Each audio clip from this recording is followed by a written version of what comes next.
Record companies really, really do conspire against their artists.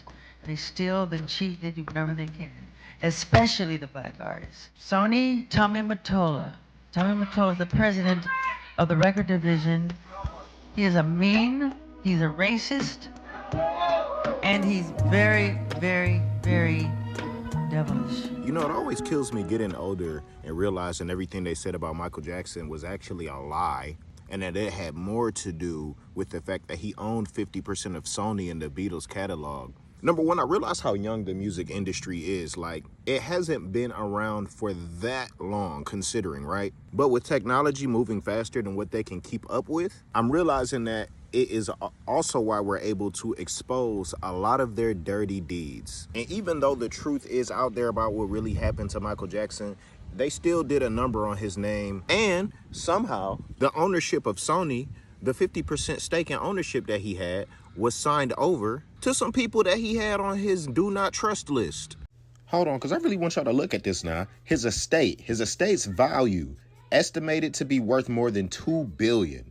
In 2002, in his will, Jackson left almost everything to his children through a trust. Jackson created a trust to care for his mother for the rest of her life. Katherine Jackson has reportedly received more than $55 million from the estate since Jackson's death in 2009. Now look at this year. Man, Cat Williams said this the year of truth. Look.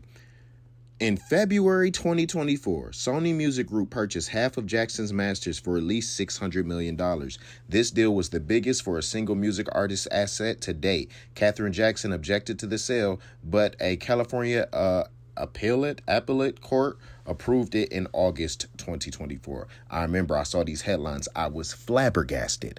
But then you think, of course, Sony wants to control the biggest, most impactful artist of all time's music revenue till kingdom come. There will never be another Michael Jackson. But look at what they're willing to do to protect it. Look at how the elites move and how they siphon money. And listen back to what Michael said in the beginning, and then compare that to what Prince said. And then look what happened to them. And then look what's happening now. They either find a way to get you dirty, or they find somebody already dirty and likes to play in dirt.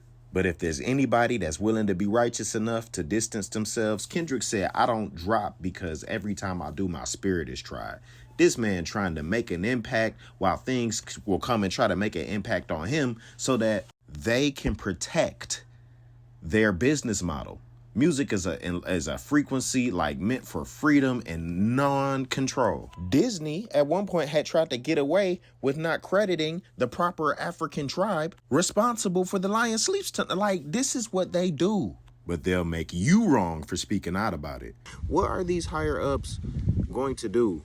For the first time, the public not only knows about some of the things that they do, even if it's alleged, it's like we can bring it in front of your face in reality to where that's what we're thinking about when we see you. When you go in public, when you present yourself in this way that you realize the divide, like, oh, like if I see you like this, how do these people see you? Why do these people see you like this?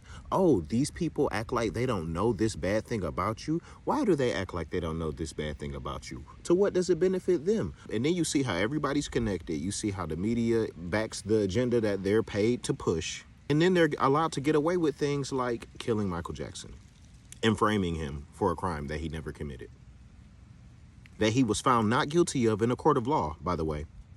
Prince passing the way he did, Whitney Houston. Kendrick literally already got a song like, If They Kill Me, show my kids my interviews. Like, it's a reason why it's all connected. Even Kendrick's picking up Prince and Michael's baton. That's only if you know history.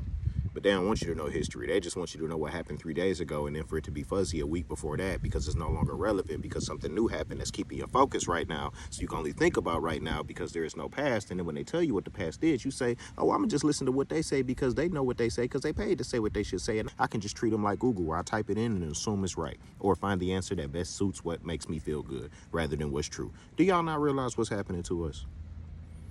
You got to un-MK Ultra your mind. You got to get free. You got to love truth. And you got to seek truth.